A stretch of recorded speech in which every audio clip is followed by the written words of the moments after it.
পাতরাতু valley যে এত সুন্দর হতে পারে সেটা নিজের চোখে না দেখলে বিশ্বাসই করতাম না। কারণ একই লোকেশনের মধ্যে রয়েছে তিনটে দুর্দান্ত ভিউ পয়েন্ট। যেমন রয়েছে প্রকৃতির মাঝে লুকিয়ে থাকা সুন্দর একটি ঝর্ণা, রয়েছে পাহাড়ের কোলে স্বচ্ছ জলের বিশাল বড় একটি লেক, এছাড়া পাহাড়ের গা বেয়ে কিলবিল করছে সাপের মতো কালো পিচের রাস্তা।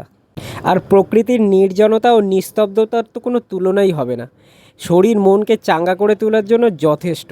নমস্কার বন্ধুরা, আমি নিম, আর আজকে আমাদের গন্তব্য পাতরাতু ভ্যালি। আমার পাশে যে হোটেলগুলো দেখছেন এগুলো রাঁচি স্টেশনের একদম পাশে। রুম ভাড়া মাত্র 700 থেকে 800 টাকার মধ্যেই পেয়ে যাবেন আপনারা। কাল রাতে আমরা এখানেই স্টে করেছিলাম, আর প্রাইস হিসাবে রুমগুলো মোটামুটি ঠিকঠাক ছিল। হোটেলের পাশেই রয়েছে অনেক খাবারের দোকান, আপনারা চাইলে সকালের ব্রেকফাস্ট এখান থেকেই সেরে নিতে পারেন। আমরা অর্ডার করেছিলাম আলু পরোটা আর পুরি। খাবারের কোয়ালিটি, আলু পরোটা, টক দই, আর এদিকে চাটনি আছে, একটা আচার আছে, দারুণ খেতে। এরপর স্টেশনের কাছ থেকে যে কোনো একটি শেয়ার গাড়ি ভাড়া করে কিংবা নিজের গাড়িতে করেই রাঁচি রামগড় রোডের সৌন্দর্য উপভোগ করতে করতে 1 ঘন্টার মধ্যে পৌঁছে যান পাতরাতু ভ্যালি। রাঁচি থেকে পাতরাতু ভ্যালির দূরত্ব মাত্র 33 কিলোমিটার, আর রাস্তার কন্ডিশন এক কথায় বলতে গেলে অসাধারণ। আমরা এই মুহূর্তে পৌঁছেছি পাতরাতু ভ্যালি, আর জায়গাটা কি সুন্দর লাগছে দেখুন। দূরে পাহাড়ের সারি সারি একেবারে প্রাচীরের মতো রয়েছে সাজানো, আর ওই দূরে বিরাট একটা লেক দেখা যাচ্ছে। আর এই যে সরপিলে সাপের মতো যে রাস্তাটা এঁকে বেঁকে একেবারে নিচে গ্রামের দিকে চলে গেছে, এটা তো জাস্ট অসাধারণ। এই জায়গাটা ঝাড়খণ্ডের অন্যতম এক সুন্দর পর্যটন কেন্দ্র বলা যেতে পারে, আর এর সৌন্দর্য অন্য কোনো জায়গার থেকে যথেষ্ট বেশি। আপনারা ক্যামেরায় কতটা বুঝতে পারছেন জানি না, কিন্তু চোখে দেখে এত দারুণ লাগছে যে বলে বোঝাতে পারবো না জায়গাটা কত সুন্দর। কেমন লাগলো তোমার? খুব ভালো লাগছে। এই রাস্তাটা দেখো, এদিক দিয়ে ঝিকঝাক রাস্তা। এটুকু কি বলবো, জায়গাটার সম্বন্ধে কিছু বলার নেই, জাস্ট অসাধারণ জায়গা। জাস্ট ভিউটা তোমরা দেখো, রাস্তাটা দেখছি উঠান, ওইদিকে দূরে সারি সারি গ্রাম, মানে ছোট পিঁপড়ের মতো লাগছে দূর থেকে বাড়িগুলোকে দেখো, জাস্ট এক কথায় অসাধারণ। আপনারা যদি পাতরাতু ভ্যালি সম্পূর্ণভাবে উপভোগ করতে চান তাহলে শুধু পাহাড়ের ওপরে থাকলে হবে না, নেমে আসতে হবে পাহাড়ের নিচেও। পাহাড়ের গায়ের সেই সাপের মতো রাস্তাটি ধরে সম্পূর্ণ নিচে নেমে এলেই দেখতে পাবেন দূর থেকে দেখা সেই স্বচ্ছ জলের বিশাল লেকটি। এখানে বোটিংয়ের ব্যবস্থাও রয়েছে, চাইলে আপনারা বোটিংও করতে পারেন। बोटिंग कितने का है? नॉर्मल वाला है 300-400। 300-400 नॉर्मल वाला, और स्पीड बोट जो होता है वो वाला, वो जो खड़ा है हाँ, वो कितने का? एक बोट का 700 रुपये। 700 रुपये। দেখুন কত সুন্দর সুন্দর ছোট ছোট বোট, আর এই বোটে করে আপনারা চাইলে এই পুরো লেকটা, হ্যাঁ আপনারা চাইলে এই পুরো লেকটা ঘুরে দেখতে পারেন।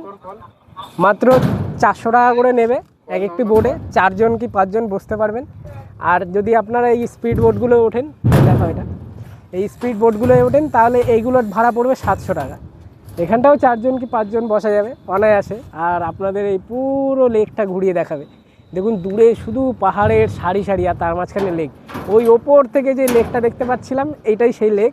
কি সুন্দর লাগছে, জলটা একেবারে পরিষ্কার, ওফ ঝাঁপ দিতে ইচ্ছা করছে। কিছুটা দর কষাকষি করে আমরা মাত্র 300 টাকায় রাজি করিয়ে ফেললাম বোটিংয়ের জন্য। তবে সিজনে কিংবা অফ সিজনে দাম কিছুটা ওঠানামা করতেই পারে। কি সুন্দর পরিষ্কার, একেবারে পরিষ্কার জল, ও দারুণ দারুণ, এখনই স্নান করতে ইচ্ছা করছে। আর ঠিক কেমন লাগছে? দারুণ লাগছে, জলটা খেতে হবে, খেয়ে টেস্ট করতে হবে। দূরে দূরে পাহাড় দেখা যাচ্ছে, ঠিক কাশ্মীরের ডাল লেকের মতো লাগছে। শুধু এখানে একটু বরফের অভাব, তাছাড়া সম্পূর্ণটা কাশ্মীরের ডাল লেকের মতো। শুধু নৌকার উপরে দোকানগুলো বাকি। হ্যাঁ, अच्छा हमको सिखा रिया है। এমন মনোমুগ্ধকর পরিবেশে লেকের স্বচ্ছ শীতল জলে নৌকা চড়তে চড়তে ভুলেই যাবেন সারাদিনের ধকল, জীবনের দুঃখ কষ্ট গ্লানি সব। এমনকি মনে থাকবে না সময়ের হিসেবও, কখন যে সময় ফুরিয়ে যাবে বুঝতেই পারবেন না। ডাল লেক থেকে প্রথমে বোটিং করলাম, তারপরে এই যে এই গাছ থেকে বেরিয়ে এই কাশ্মীরে পাশেই আপেল গাছ, ওখান থেকে ছিঁড়ে আনলাম। क्या बोला तूने? প্লাস্টিক আরও আছে, বাড়ি নিয়ে যাবো। এইবার আপনাদের জন্য ছোট্ট একটি টিপস। বোটিং করার সময় কিংবা লেকের কাছাকাছি পৌঁছে স্থানীয় কাউকে জিজ্ঞেস করুন পালানি ওয়াটারফলসের কথা, কারণ জায়গাটি লোকচক্ষুর আড়ালে বলে অনেকেই সেটা মিস করে যান। এই ওয়াটারফলসটি পাত্রাতু ভ্যালি লেকের থেকে মাত্র 2 কিলোমিটার দূরেই রয়েছে, কিন্তু অনেকেই সেটা জানে না। আর ওয়াটারফলসটা যদি না দেখেন তাহলে কিন্তু পরে আফসোস করবেন। পালানি ওয়াটারফলসের সমস্ত তথ্য আপনাদের সাথে শেয়ার করব পরের ভিডিওতে। ভিডিওটি সম্পূর্ণ দেখার জন্য আপনাদের সকলকে অসংখ্য ধন্যবাদ। সবাই ভালো থাকবেন, সুস্থ থাকবেন। দেখা হচ্ছে পরের ভিডিওতে। নমস্কার।